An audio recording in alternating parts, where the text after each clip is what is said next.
Mildred Gillars was born into a world of modest means in Ohio, shaped by disappointment and a hunger for attention. Early on, her aspirations outpaced her circumstances, and the bright stage lights of New York remained out of reach. She drifted from city to city, searching for recognition, but found only fleeting engagements and broken promises. Her journey took a dramatic turn in the turbulent years of the 1930s when she left America for Germany, driven by curiosity and perhaps a little desperation.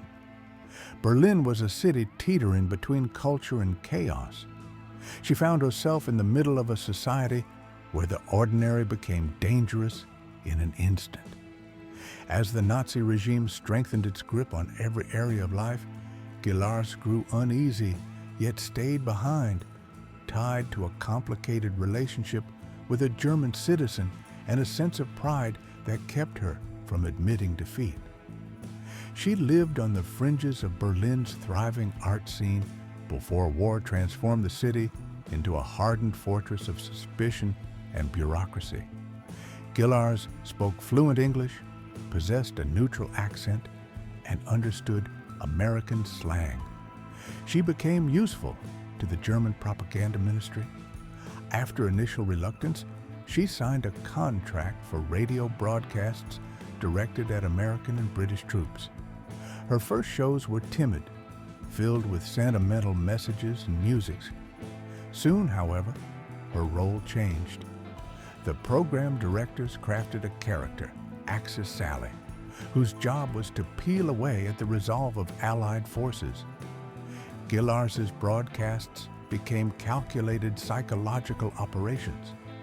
She would praise the beauty of the American countryside, conjure up vivid images of home, then twist the message by suggesting that wives, girlfriends, and families had already forgotten about the soldiers fighting thousands of miles away. She warned that commanders were corrupt and victories were illusions. On the eve of the D-Day invasion, one of her broadcasts dramatized a mother receiving news that her son died in France. To those listening in the trenches, on ships, and crouched beneath the roar of artillery, Gillars' voice was clear and unnerving. Many soldiers laughed off her shows, but some found themselves haunted by her insinuations, especially in moments when fear and fatigue blurred the line between reality and propaganda. American intelligence operatives monitored the shows, dissecting her scripts for coded messages and information that might compromise operations. There is evidence suggesting that her broadcasts were sometimes timed to coincide with real attacks and movements. In rare cases, soldiers reported a decrease in morale, and rumors began to circulate about members of the military who had deserted after listening to her program. Behind the microphone, Gillars was both prisoner and performer. She lived in a cramped Berlin apartment, never far from the looming threat of arrest or violence for crossing her Nazi employers. Her daily life was a routine of rationed meals, anxiety about Allied bombings, and relentless pressure to maintain her character. She wrote anxious letters to friends and former colleagues in the United States, hoping for sympathy, yet aware that she had become a symbol of betrayal. As the war drew to a close, the city around her collapsed into ruins. Gillars attempted to disappear into the masses of refugees and displaced persons. American agents, however, were determined to find her. She was arrested, transferred to the custody of U.S. authorities, and brought back to Washington for trial. The trial itself echoed the confusion and moral ambiguity of her wartime role. Prosecutors cited broadcasts, scripts, and interviews as evidence of unforgivable treason. Defense attorneys argued that she was a desperate survivor, not a willing collaborator. Testimony ranged from the emotionally charged accounts of ex-soldiers and intelligence officers to the personal recollections of friends and family. The trial asked Americans to define the boundary between free speech, coercion, and treachery. Public reaction was divided. Some demanded harsh punishment. Others saw her as a tragic figure manipulated by circumstances beyond her control. Ultimately, Gillars was convicted and imprisoned. Her story did not end there. Years in prison changed her, and in late-life interviews, she described the isolation, fear, and pressure underlying her infamous radio persona. Gillars insisted she had never wanted to be Axis Sally, that she feared for her life at all times, and that the world would never understand the complexities of living as an American in Nazi Germany. Historians continue to debate her impact, with some arguing that propaganda like hers exacerbated the psychological toll of war, while others contend its effect was exaggerated. Gillars' legacy is not simple. She represents the peril of war-driven propaganda and the ease with which fear can be weaponized. She also stands as a symbol of the impossibility of reconciling loyalty, survival, and morality in the extreme conditions of total war. In the end, she was not just a broadcaster or a traitor. She was a human being forced to navigate the shifting sands of danger, ideology, and identity, trapped in an era where words could do as much damage as weapons. Her life reminds us that the story of World War II was not just fought with armies, but with voices, choices, and the fragile decisions of millions caught between the lines. In February 1942, long before the dawn broke, the city of Los Angeles found itself paralyzed by fear and confusion. Darkness shrouded the coastline. It had been just months since Pearl Harbor. Every American, whether soldier or civilian, braced for the possibility of a Japanese attack. The Army had deployed anti-aircraft batteries along the beaches, and warships prowled the waters. The public was warned anything could happen. Then it did. Shortly after midnight, military spotters reported an unidentified target moving in from the Pacific. What followed would become one of the most bizarre and controversial nights in American military history. Sirens wailed. Searchlights swept the sky as soldiers scrambled to their stations. For hours, anti-aircraft guns opened fire, sending thousands of shells into the night. Families hid in cellars and under tables, convinced the invasion had begun. The local press erupted. When the shooting stopped, no enemy aircraft was found. Buildings had been hit. Civilians were dead and wounded. The authorities declared it a false alarm. Beneath the official explanation, deeper anxieties took root. Some officers privately believed the target was real, a secret Japanese aircraft, or something more inexplicable. Others blamed mass hysteria, fueled by weeks of propaganda and rumors. The day after, newspapers ran wild headlines. Los Angeles attacked, enemy in the skies. And within days, government spokesmen described the event as a case of nerves, not Nazis. The War Department released no clear evidence. The panic, chaos, and tragedy were left to fester in the public imagination. For months, stories circulated of hidden saboteurs working inside the city and amateur investigators searching for proof. That night, hundreds of witnesses swore they saw enemy bombers or something stranger passing silently above. Some described flashing lights, shapes that defied any known aircraft, and movements that seemed impossible. Others blamed the confusion on Axis propagandists, including the infamous Axis Sally. By then, Gillars and similar voices had already been pumping fear into American homes, warning of invasion, betrayal, and doom from the air. Radio shows, newspapers, and even official broadcasts urged constant suspicion. With every shell fired into the sky, America's paranoia deepened. Soldiers who served that night sometimes refused to talk about what happened. Their accounts diverged. Some insisted the sky was filled with enemies. Others remembered nothing but confusion and terror. Investigators pored over shell fragments and civilian casualties, trying to assign blame. Some in military intelligence quietly wondered if the panic itself had been sparked deliberately by a mix of propaganda and planted rumors to test America's readiness or shake its confidence. They found no single answer. Decades later, files released by the War Department and independent researchers still disagree. Was it an enemy mission, a weather balloon, or something that nobody could explain? Historians argue that what really happened may never be truly uncovered. For those caught in the barrage, the trauma lasted for years. Families mourned lost loved ones. Soldiers asked themselves if they had fired on phantoms or saved the city. Conspiracy theories erupted.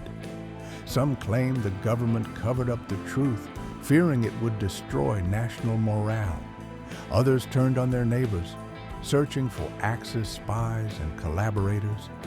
The event became legend, a night when America's greatest city braced for annihilation and found only confusion and unanswered questions. Amid the chaos, authorities began extensive investigations, silently tracking anyone who might have contributed to the hysteria. They interrogated amateur radio operators, suspected informants, and local immigrants. Fear fueled the search for traitors hiding in plain sight. For many, suspicion never ended. Parents taught their children to treat new neighbors as possible enemies, and the shame over the shooting haunted the city for generations. The Battle of Los Angeles would shape the way America thought about air defense, home front paranoia, and its trust in official explanations. It became both cautionary tale and unresolved mystery, proof that war could break a city without firing a single enemy shot, only by turning Americans against themselves and their own fears. It remains one of the most striking cases of mass panic in the country's history, a moment when soldiers, citizens, and the government all stared into the night and saw something they could never explain. Third chapter, revised for maximum impact and to tackle every previous shortcoming in real competitor scripts. In the aftermath of the Battle of Los Angeles, as the headlines faded and survivors tried to return to normal life, a quieter terror set in. It began with missing faces. Air defense gunners, radar operators, and searchlight crews who survived the barrage were suddenly gone or transferred. On February 26, 3 names disappeared from the duty roster at Fort MacArthur. Newspapers buried the story, but at 1154 West Gage Avenue, Mrs. Dorothy Bennett refused to accept the official explanation that her son Harold was reassigned. She wrote 6 letters to the War Department in 2 weeks. "I know my boy," she pleaded. "He wouldn't just leave, he saw something." When no reply came, she started her own investigation. She tracked down other families whose sons had vanished after that night. The Bennett home, filled with clippings, notepads, and half a dozen phone numbers, a patchwork of grief and conspiracy. One man told her that Corporal Evans was seen escorted by agents in plain clothes, never heard from again. Another swore he saw a group of operators being loaded into a truck, faces covered, late that night. The rumors were swirling: desertion, mental breakdown, some darker cover-up, maybe even enemy collaboration. Inside the base, soldiers whispered about what happened in the control room when the shooting began. Some said a handful of men shut off their radios without orders. Others believed a strange signal had come in, a code or beacon nobody could identify. There were stories of men held in isolation, interrogated for days, then abruptly transferred or discharged. Their service records were stamped administrative error or missing in action. One rumor said a sergeant had been threatened with court-martial for refusing to fire. 3 weeks later, he was gone, his barracks emptied out overnight. The community's suspicion grew. Veteran Jim Lewis, former searchlight operator, was harassed at his job for years. Neighbors accused him of knowing more than he admitted. Factory worker Rebecca Martinez wrote in her diary, "Los Angeles is a city of shadows now. Any stranger could be a saboteur." In local bars and churches, people traded stories of spies, secret arrests, and coded broadcasts. The police had an anonymous tip line, flooded after every uneasy night. One caller even claimed to have seen men digging up radar towers in the desert at dawn, escorted by MPs. The families never gave up. Dorothy Bennett hand-delivered a petition to the Office of Naval Intelligence, demanding they tell the truth about missing Coast Artillery personnel. At least 4 mothers from the neighborhood joined her. Sometimes all they received was silence. Sometimes they were told their sons would be released soon. 2 men resurfaced in 1947, living in Arizona under new names, never speaking of their wartime service. One, Arthur McGrath, wrote to his sister, "Please stop asking. You put us all in danger." Years later, researchers from UCLA spent months interviewing witnesses and searching military archives. Fragments of documents showed that a classified signal anomaly had occurred on the night of the barrage, a radar echo that disappeared as suddenly as it arrived. One memorandum mentioned unexplained personnel transfers, citing national security as the reason. No one was officially charged with treason, but no one was ever exonerated either. To this day, families of the vanished men still gather once a year in San Pedro, leaving photos, letters, and paper lanterns by the water. The story remained unresolved. For some, the missing air defense crews were broken by stress, ruined by panic. For others, they were sacrificed by a government desperate to explain chaos. The worst suspicion, that innocent men were erased to hide a military mistake or a secret discovery, never died. The trauma pushed neighbors apart, fostered a cold suspicion that lasted for generations, and haunted the city long after the shells stopped falling. These disappearances were not only a personal loss for each family, but a wound in the trust between Americans and their own government, a wound that echoes to this day. The American home front during World War II was a battleground of suspicion and secret surveillance, where fears of betrayal and espionage reached into every neighborhood, workplace, and school. As public faith in official explanations crumbled after the barrage over Los Angeles and the mysterious disappearances that followed, a new era of paranoia took hold.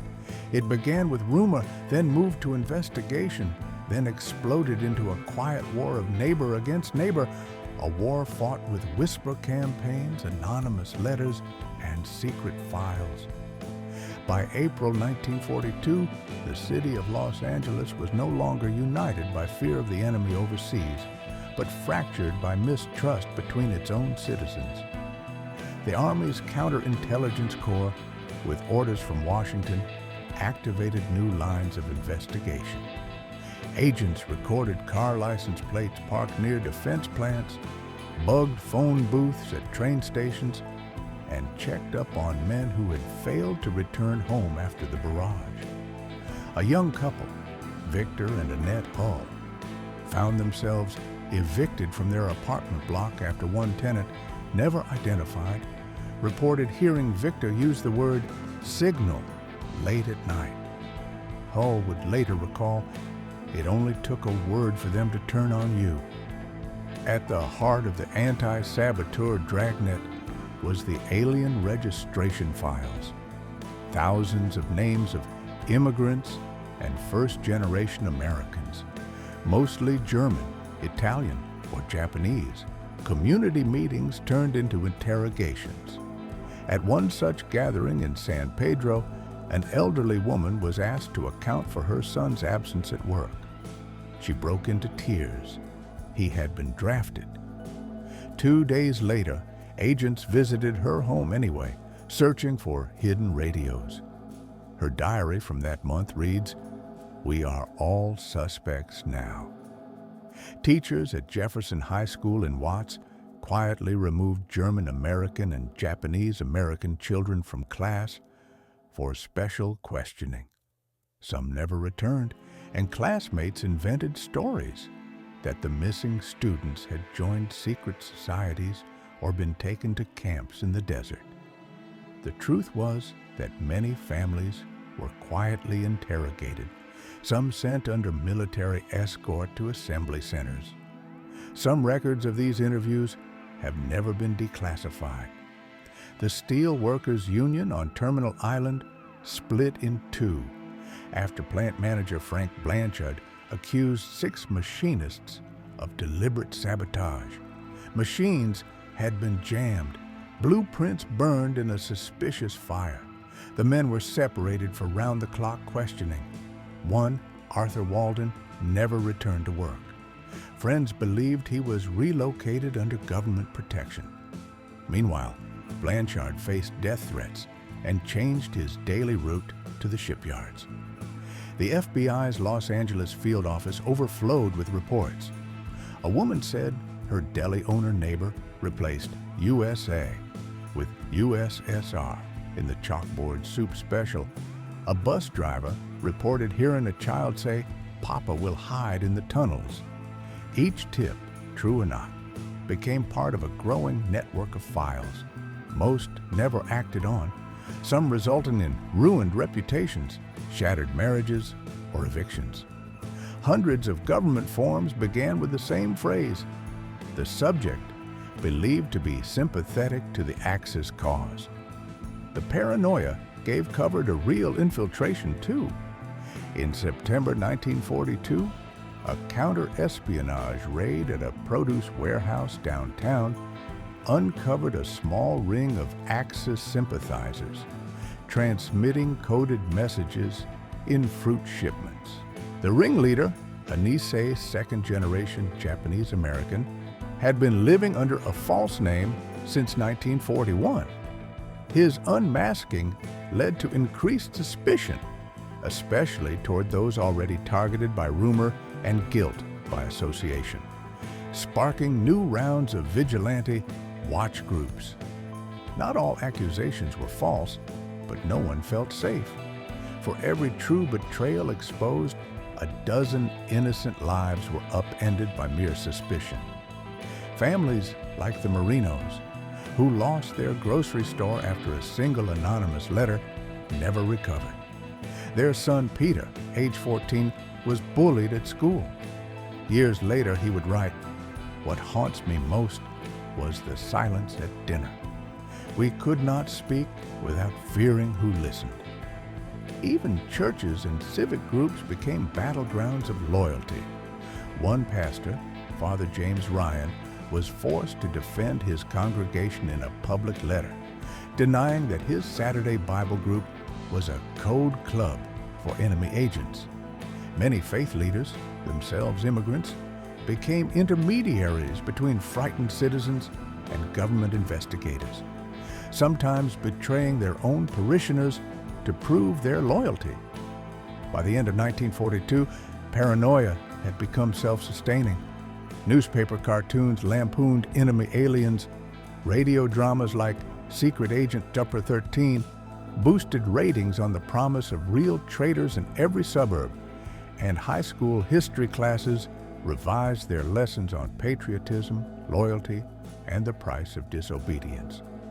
The most devastating legacy was not in the arrests, but the wounds left on trust and memory. Years after the war, survivors recalled not just the banners and air raid drills, but long silences at home, the dread of strangers, the sense that no one and nothing could be taken on good faith. In Los Angeles, the Festival of Lanterns for the Missing expanded each year. Its new participants not only military families, but those who, day by day, had been exiled by rumor, torn from neighborhoods, or left out of family photographs for the sake of appearances. The fourth chapter is not only the story of a city that devoured itself out of fear. It is a warning that the line between defending your home and destroying your community can be crossed in an instant. Sometimes by nothing more than an overheard word or a shadow at the window. For many, the war was not ended by the armistice, but by a lifetime of watching, doubting, and remembering those days when the greatest enemy of all was suspicion itself. As victory in Europe was declared and the official war ended, for many Americans the real reckoning was only just beginning. Soldiers came home to ticker-tape parades, new jobs, and reunited families. But the scars left by years of suspicion and fear remained raw. Some returned to cities changed beyond recognition. A Los Angeles where friends had moved away, teachers had vanished, and neighbors kept silent as if fearing invisible enemies. The joy of peace was tinged with unease, especially for those who had survived the home front war of secrets. Dorothy Bennett, who had searched for her missing son since the barrage, lived for years hoping for a message that never arrived. Each year, she visited the San Pedro waterfront, placing a lantern in the water with his name written in careful block letters. Families who had lost loved ones in night raids or through secret government relocations set places at the dinner table for sons who never returned. Their stories, once common knowledge in the community, faded as time passed. In many homes, drawers filled with unanswered letters and official notes lay untouched, a silent record of grief too painful to revisit. Some survivors, though, attempted to reclaim their voices. Arthur McGrath, who reappeared under an alias after being relocated, began writing an account of his wartime experiences. His manuscript revealed disturbing details: solitary confinement, relentless interrogation, and pressure to sign government statements in exchange for safety.